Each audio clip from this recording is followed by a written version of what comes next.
Good morning, everyone. Welcome to 21st Century Philippines and World Literature. We are now at our fifth week, and for this week, our topic is what literary criticism is all about. So it's another continuation from the literary genres that we have, and we will explain literary criticisms in a literary text, and will also enhance reasoning through criticizing some literary texts and identify the literal and beyond literal level notes of a poem. So let's proceed to our discussion. So what literary criticism is all about? Critics usually call our attention to interesting things going on in the work of art, and according to Aristotle, criticism is a standard of judging well, and it is the most essential part. And the most essential part to criticism is to observe those excellences which should delight reasonable reader. And according also to according to Sylvan Parent, a function of a critic are the following, and it is to introduce readers to authors or works of which they were not aware. Also, to convince readers that they have understand an author or work because they have not read them carefully enough. And also to show readers the relation between works of different ages, each cultures which they could never have seen for themselves because they have limited knowledge. Also give a reading of a work which increases the reader's understanding of it, and throw light upon the process of artistic making, and also to throw light upon the relation of art to science, economics, ethics, religion, and so on and so forth. So usually this function of a critic, or the function of a critic, is to know what's going on in the work of art and to convince and show readers that they have understand and that they have known the relationship between the works of uh, different works of the author and different ages of each cultures also. So also this critic increases the function of the readers, or I mean, this critic increases the reader's understanding of a literary work. So there are three ways to employ criticism. We have the explication, and explication, it is an ordinary line by line or episode commentary on what is going on. So we have an example. Here's the first line of a poem by Milton Lycidas. The author bewails a learned friend unfortunately drowned. Yet once more, O ye laurel, once more, ye myrtles brown with never sire, I come to pluck you, barriers harsh and crude, and with force finger rods shatter your leaves before the mellowing year. So we could see in the explication, it is a line by line or episode commentary on what is going on.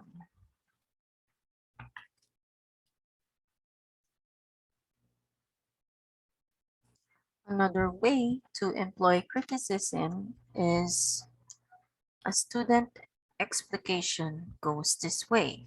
Usually for this one, the poem begins by insisting on the sad occasion and on the poet's youth.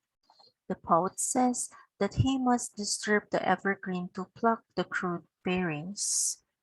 So, from the first poem by Milton, it could say that I come to pluck you barriers harsh and crude.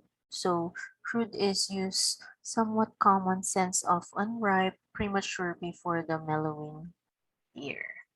So, take note if the explicit word did more research, he would have told that the readers that laurel, we all know laurel is the symbol of poetry, and this grew on Mount Parnassus, and it is the beautiful Daphne who became a green laurel tree in Greek mythology.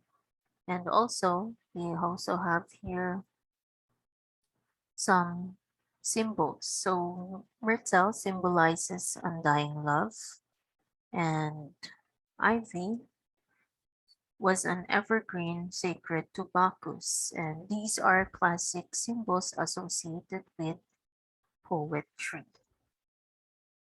So for this student explication, usually the poem begins by insisting on the sad occasion and on the poet's youth. So we could see that there's an undying love, and there was a um, offering made for this poem as well.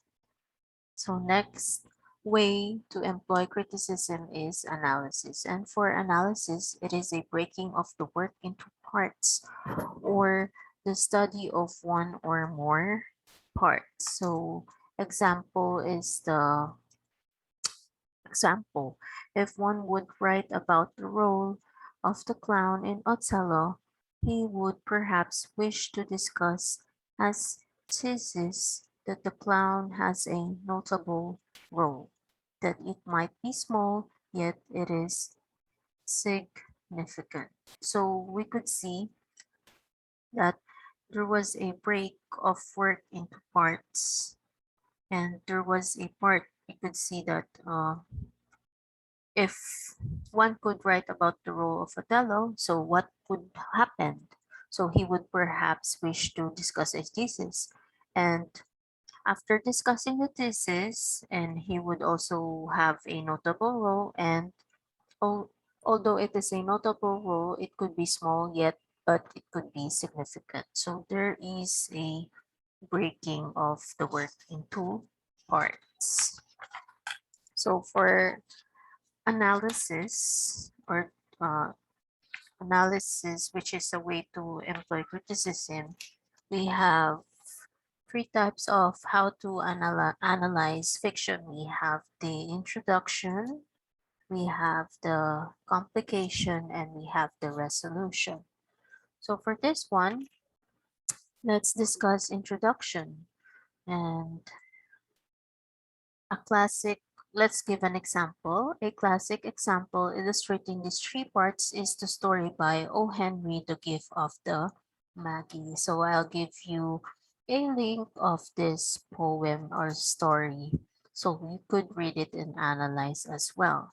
So we could see for this story, for introduction, the reader is introduced to a young wife who has only $1.87 and a husband whose only treasure were with his watch and a precious life. So that is the introduction. Also, for the complication of the story of O. Henry, The Gift of the Magi, so usually a conflict of opposed wills or forces, and it starts when she sells her hair to buy a watch for his husband, only to find her husband has bought her a set of comb in which in exchange to his watch. So we could see in the story, they have love for each other, they love each other. So the wife started to buy a watch, or I mean, the wife decided to buy a watch for his for her husband because she loves her husband so much, and so and because the wife doesn't have any money, so she decided to cut her hair and sell it to produce funds for her to buy a watch for her husband. And then what her husband did also, because her Her husband loved, loved his wife so much. So what the husband did, he sold his watch in exchange for him to buy this particular comb or hair accessory for his wife. So the resolution is two foolish children in a flat who must unwisely sacrifice for each other the great treasures of their house. So every reader who enjoyed the story, The Gift of Maggie, will always remember the surprise ending. So that was the surprise ending. So now, um, let's go to our next discussion. And our next discussion is to how to read a poem. So we have discussed what literary criticism is all about. Now let's discuss how to read a poem. And it is according to Chuck Gomez from Ateneo de Manila University. So always do this so you can hear the sound of the poem and get a sensory feel of it. The net effect too is that you hone your auditory imagination. So first, when you read a poem, start with just this text. So on the most literal level of meaning, what's going on or what is the poem about. Also, to read the text in other ways or to go beyond the literal meaning, examine this following. So we have images. So to examine images, imagine them. What do they look, taste, feel, sound, or smell like? So imagination comes from this examination or of how you examine a poem. Also, look out for metaphors. For metaphors, these are generally a matter of comparing one thing to another. So we also have here the tone of voice. So for tone of voice, it comes from choice of words, diction, syntax, and written. So you have to examine the tone of voice. Also examine the structure of the poem. So which mark shifts in thought, the way paragraphs do and stanzas, how lines are cut. Every line is a unit of meaning in free verse. And there are two basic line cuts. These are the end stop where the lines are cut as its natural syntactical cut or where there is punctuation. So the lines are cut if there are punctuation or also there is a natural syntactical or stopping of lines. So we also have here rhyme and meter. You also have to examine that and also the choice of words or diction. So to know the literal meaning or to the literal meaning of the poem, you must examine this following. Again, we have images, metaphors, tone of voice, structure of the poem, rhyme and meter, and choice of words or diction.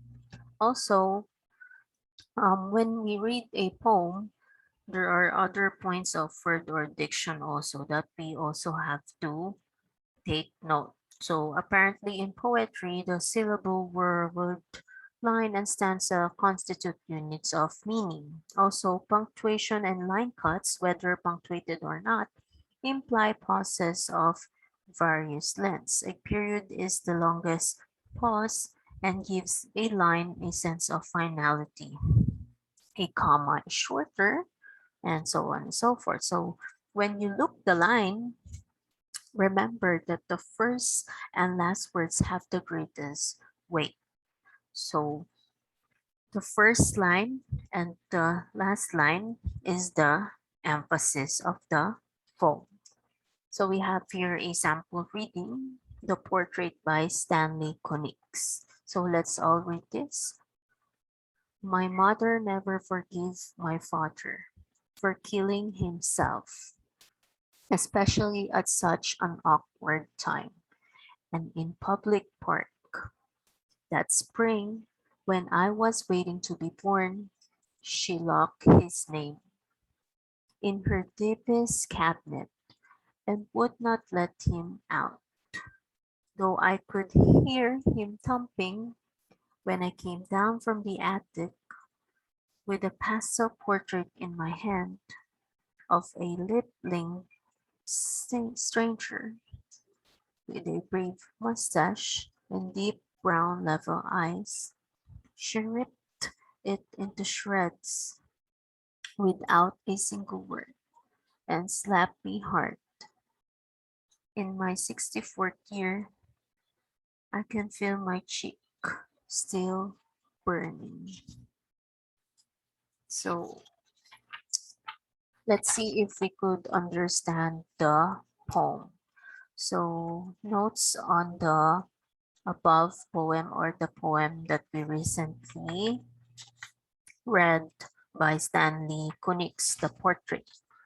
So literal level notes. So the basic situation was a family. So there was three people in the poem, the father, the mother, and the child. So we could see that the father killed himself in public. So he committed suicide before the child was born. That's why the mother never forgave the father. And child senses mother still thinks about and feels for her father. So the child, of course, not knowing who his father is, he is very confused and he wanted to know who his father is because there is something lacking about his identity. So as soon as he wanted to know about his father, the mother slapped the child. And as soon as the mother slapped the child, there were tears from the child. And years later, the child still remember the slapping of the mother. So the persona here in the poem, the speaker in the poem is the child. And year later, sex or gender of the child is not explicit in the text. We don't know whether if the child is a boy or girl. So there is also no specific setting or time or atmosphere except the narrative of the poem takes place in some country where there are focus seasons such as spring. So let's go back to the poem. We could see that it is mentioned that spring when I was waiting to be born. So that it is. So let's go on to the beyond literal level. So we could see in the poem that the father really committed suicide and we don't know what is the reason why the father committed suicide. Also, studies on suicide show that in most cases, the person who kills himself or herself leaves no clear reason for doing so. The effect on others is a complex or emotions including guilt and anger and grief over sudden unexpected death. And suicide has been said to be the most painful thing one person can do to another because it is complete and utter rejection of others' love and personhood. So, so beyond the literal level, this explains suicide. So there's no apparent reason why the father committed suicide, and based on studies, most cases of suicide has no clear explanation. So also, there are three relationships implied in the text. Again, we have the family, and this is the husband and wife, or the father and mother, the father and child, and also the mother and child. So the father, let's explain this further. Let's explain the husband and wife. So for the husband and wife, my mother never forgave my father for killing himself.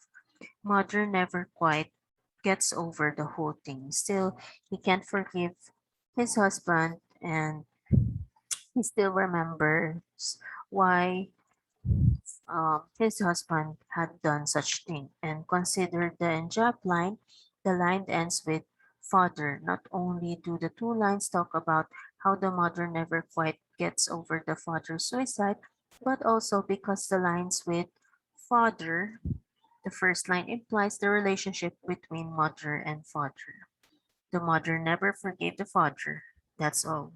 And there is a hint here about the character of mother being unforgiving, or in all probability, difficult to live with, not necessarily meaning that she was the cause of the father's suicide, we don't know, but that the relationship wasn't exactly the happiest one. Now let's discuss the father and child. So we all know that the child grew up without the father, and his or her longing is implied in the scourging around in the attic and retrieving a photo. So, meaning in the portrait, the portrait is the photo that the child had retrieved in the attic. And the child looking in the attic, so usually the attic symbolizes the highest, most remote, and unused part of the house where a lot of a family or in the house.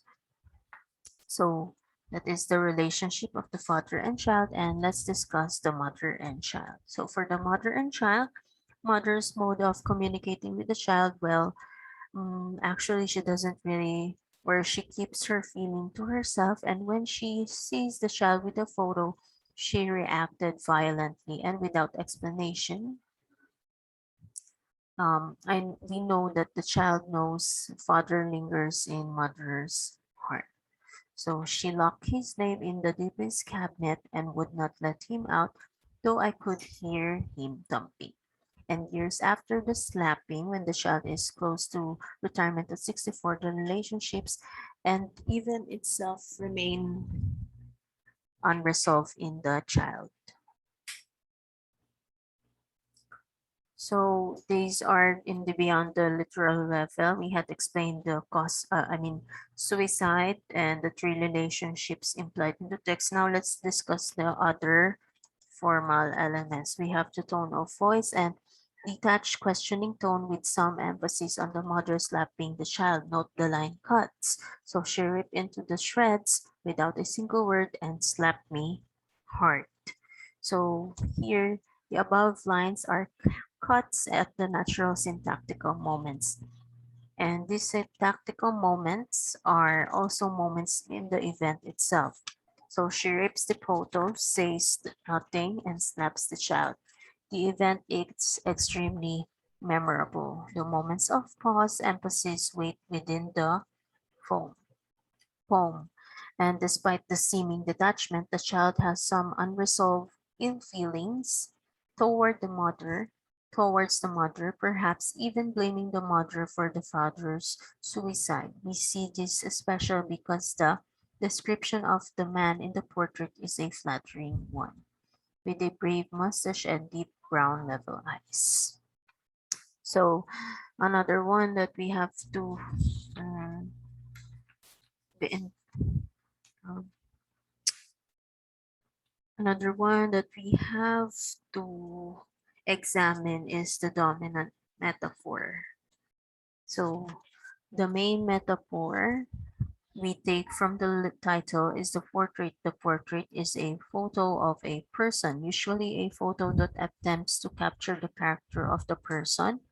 And of course, photos are flat icons of a person, place, things, event, etc. And remember, photos speaks a thousands of words. They don't capture the essence of the person, place, event, etc. And they don't capture emotional content. So what you have in the photo is both presence in the form of icon and absence in the lack of essence or emotional content. The photo is a metaphor for the father's continuing presence in their lives in the form of remnants and memories and absence.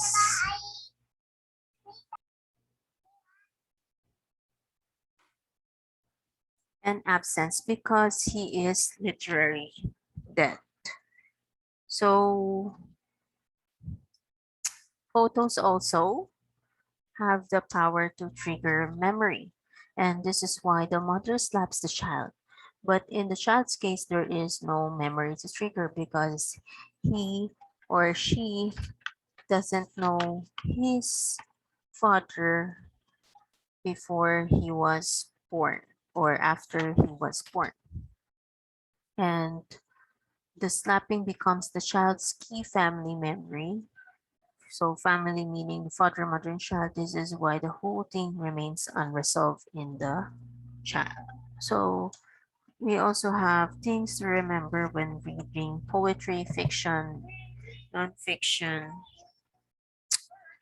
newspaper, documents, etc. So when a person reads everything, that person experiences everything he or she have read.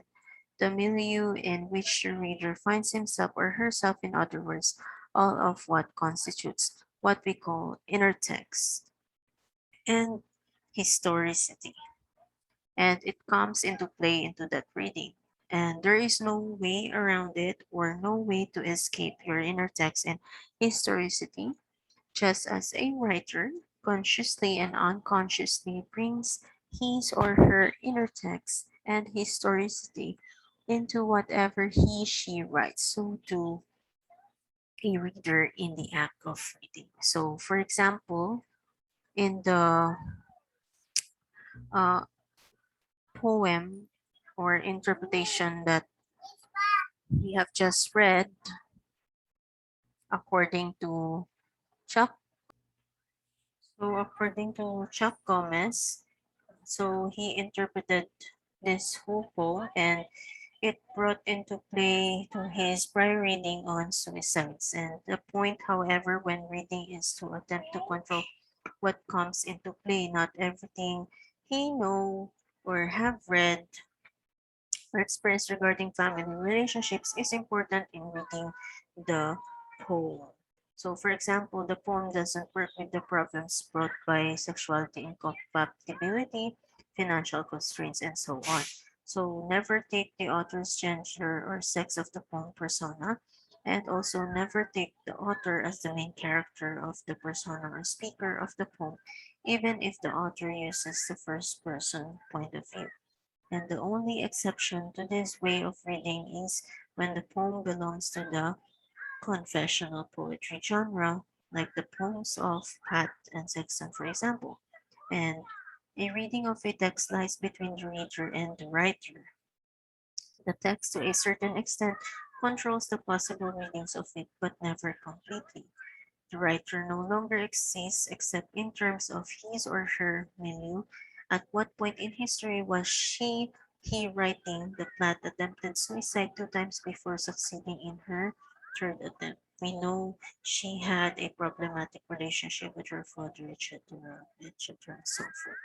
So this um, notes on things to remember when reading a poetry is according to Chuck Comments from Ateneo de Manila, and also um, he had um, he had also explained the important um, explanation or literal level notes on the poem that we have read, The Portrait by Stanley Kunix. So for this lesson, we have references. So Literatura, 21st Century, Philippine and World Literatures by Mind Shapers School, written by Jaime G. Ang, and also 21st Century Literature from the Philippines and World by Marikit Dara Wichopo. So if you have any questions, don't hesitate to ask me for this week. So we have activity. So for activities, we have uh, poem and a short story on your handouts or PDF, and you have to make a reflection on its literary and beyond literal meaning. So you may choose only one. You may choose whether you wanted Trees by Joyce Kilmer, it is a poem, or you may choose the short story by Leo Tolstoy, Children Are Wiser Than Elders. So choose only one and submit only one. So for this week, we had explained literary criticism's role in a literary text. We also had enhanced reasoning, enhanced the reasoning through criticizing some literary texts, and also we had identified the literal and beyond literal levels of a poem. And now we are going to apply the literal and beyond literal meaning to our activity. So again, if you have any questions, don't hesitate to ask me. You may personally message me through Facebook Messenger, or you may also personally direct me, ask me as well. So I would like to share a Bible verse from the book of Mark, chapter 9, verse 23. Said Jesus, everything is possible for one who believes. So thank you once again, everyone, and God bless.